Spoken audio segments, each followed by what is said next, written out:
demerits of the Bohr's model of an atom. There were many drawbacks, but one of the major drawback or the demerits of the Bohr's model of an atom is that he said that the electrons, they move in well-defined orbits around the nucleus. Now it exactly means that suppose if this is the nucleus, if I am the nucleus, the electron will be just moving in well-defined orbits in this way around the nucleus. So this was a major drawback. Why? Because according to the advanced studies, the modern studies nowadays, the advanced studies, it says that the electrons, they move around the nucleus, but at the same time the electrons, they possess a dual nature. There is a particle nature as well as the wave nature. It indicates that the electrons move somewhere around the nucleus but not in well-defined orbits. According to the advanced studies, it is said that the electrons, they are although moving around the nucleus but not in well-defined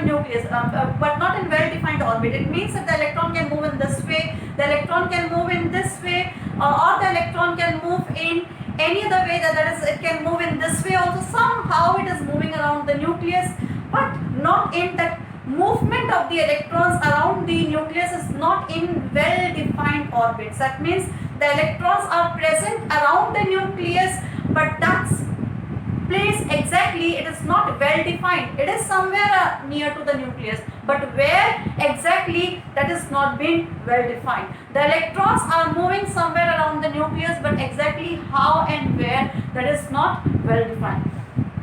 So and the advanced studies, they say that the electrons, they've got the dual nature, that is both the particle nature as well as the wave nature.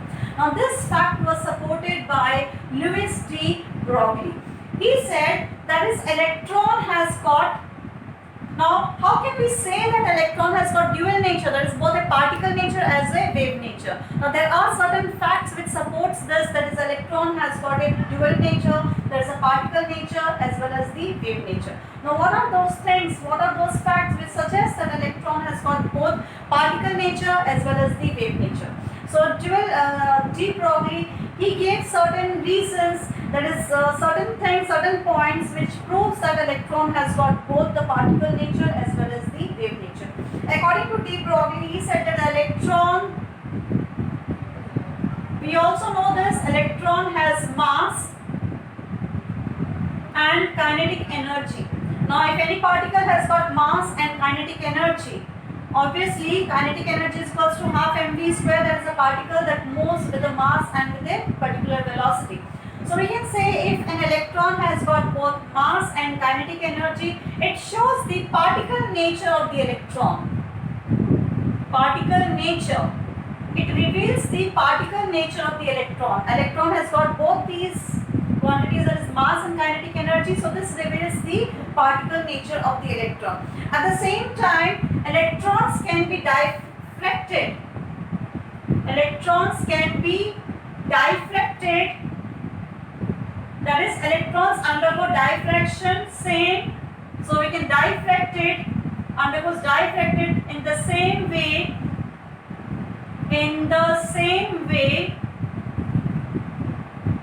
as the light waves, or it shows diffraction the same way as the light shows the diffraction. So we can say it shows their diffraction, or electrons can be diffracted in the same way as that of the light waves. So this shows, or this proves the wave nature of the electron. Wave nature of the electron. So these 2 points were given by de Broglie to show that electron has got both particle nature as well as the wave nature. At the same time, he also said, now this was a big problem. How can electron has got both?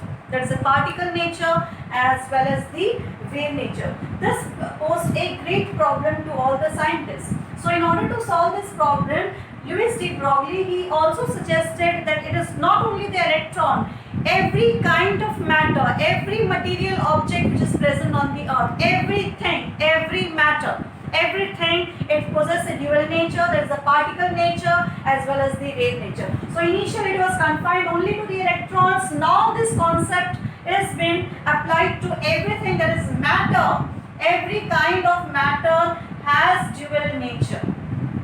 has dual nature. That is, matter possess, any kind of matter has got both particle nature as well as the wave nature. It means what? Suppose if I consider this to be the matter, this is a particle as well as this has also got the wave nature. Anything. Or suppose let me take an example of a book. Now if this book, can be assumed as a particle as well as a wave.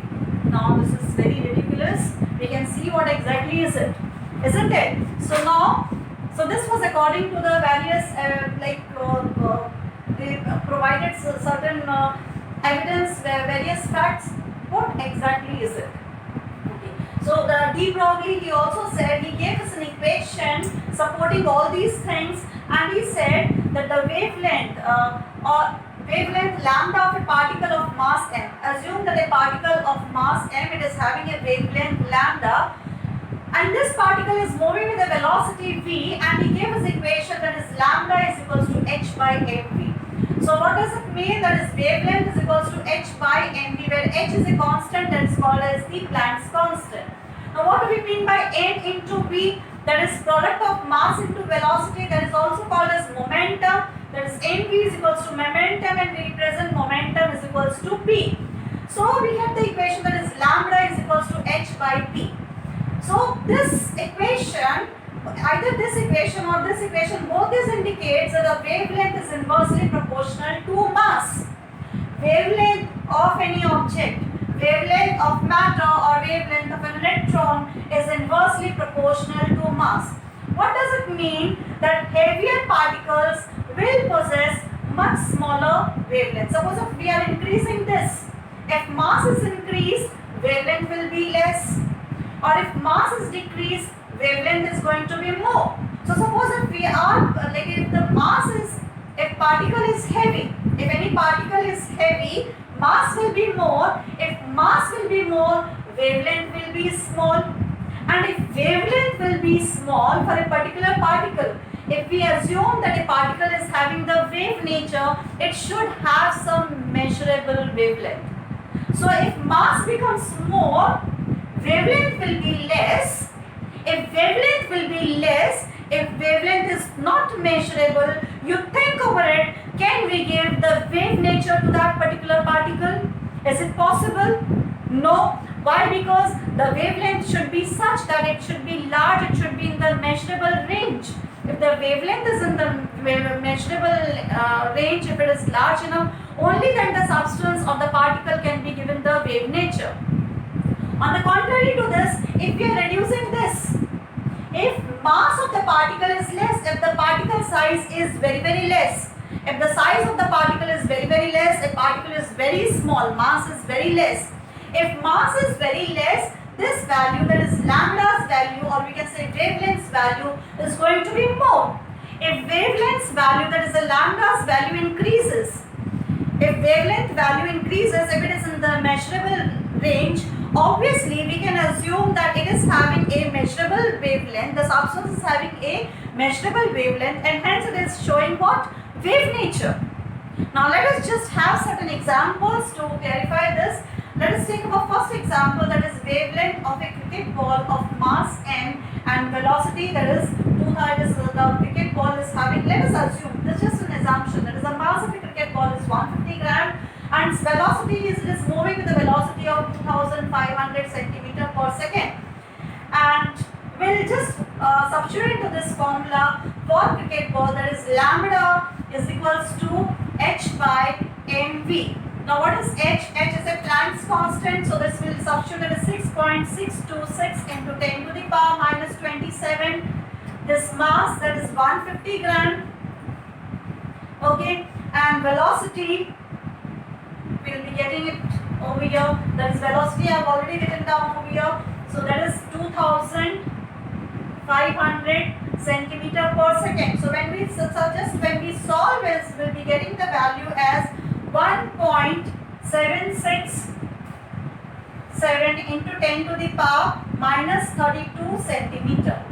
Now this value, that is 1.76 value, this value is too less. This value is too less, very less, not in the measurable range. Not in measurable range.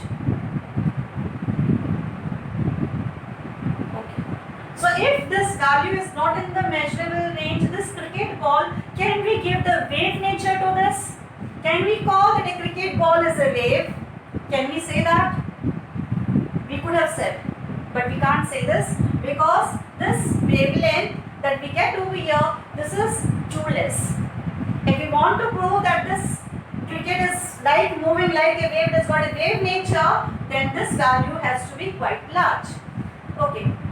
Second example, let us take the example of the electron. The electron is posing a big problem over here. What is the nature of the electron? How does it move? And all the scientists, they are running after the electron. So let us just substitute the values for the electron. That is wavelength of an electron. So wavelength, let us find out wavelength of an electron. We know the mass of the electron, that is 9.108 into 10 to the power minus 28, and let us assume that we assume that not assume that is velocity of the electron is round about 2.19 into 10 to the power 8.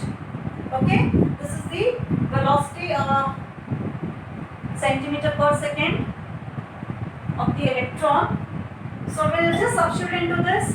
So lambda is equals to h by mv. So this h value, that is 6.626 into 10 to the power minus 27. Mass is what? 9.108 into 10 to the power minus 28. Velocity, that is which is approximately equal to 2.19 into 10 to the power 8. So when we solve this, we'll be getting the value as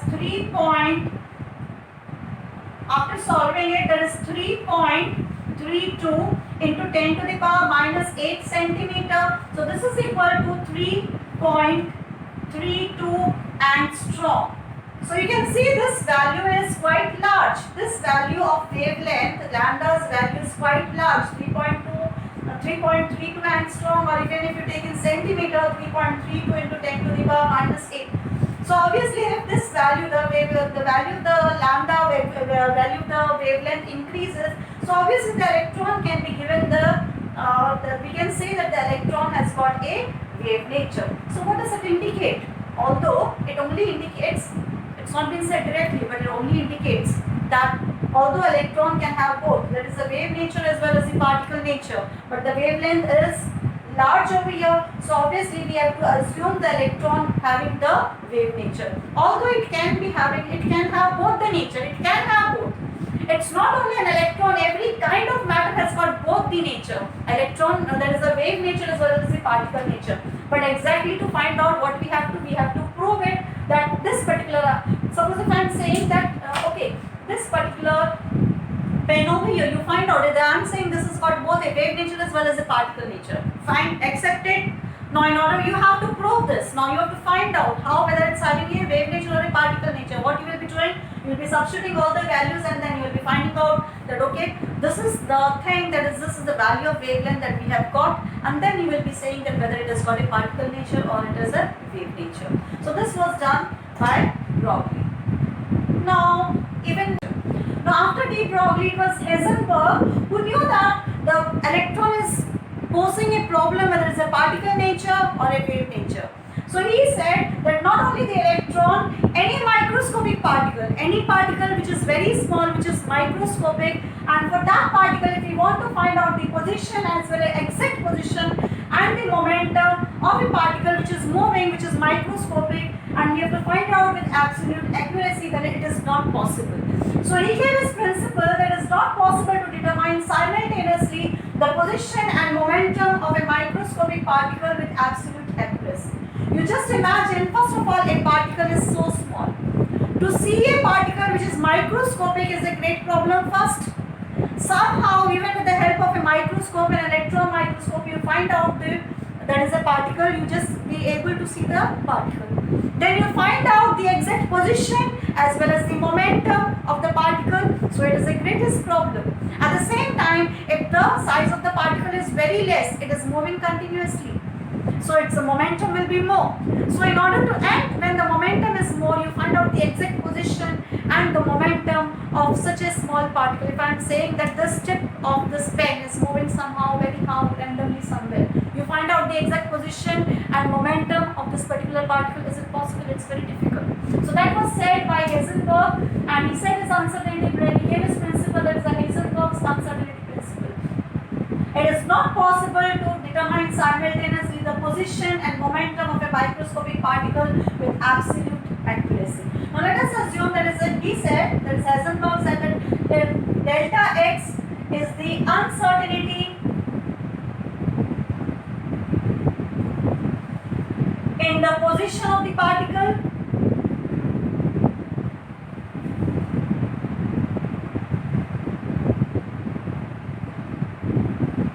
delta x is the uncertainty in the position of the particle, and delta p is the uncertainty in the momentum of the particle. And he gave his relationship or his equation, that is delta x into delta p is equals to, how much is the uncertainty, is greater than or equal to h by 4 pi. Okay. Now p is equals to what? Momentum, that is m into v, mass into velocity. Therefore, delta p will be what? M delta v. So we'll substitute over here, that is delta x into m delta v is greater than or equal to h by 4 pi. So we bring this over here, that is delta x into delta v is greater than or equal to h by 4 pi m. Now it indicates what? Inverse relationship. If mass is more, uncertainty will be less because they are inversely related.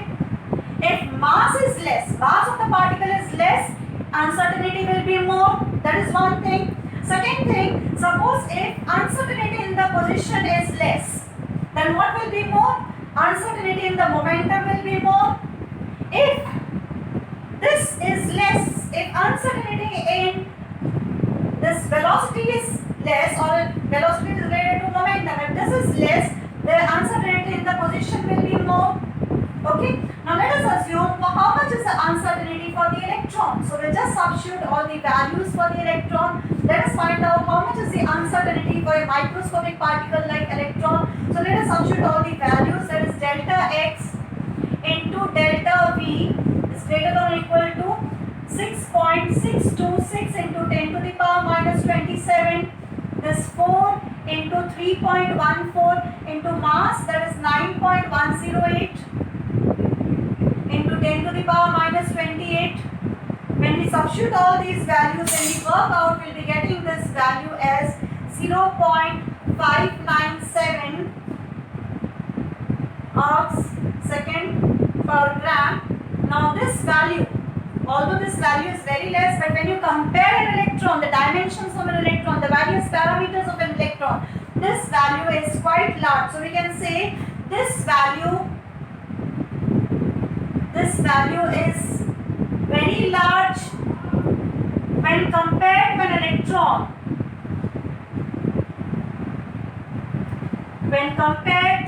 electron. And hence uncertainty in the position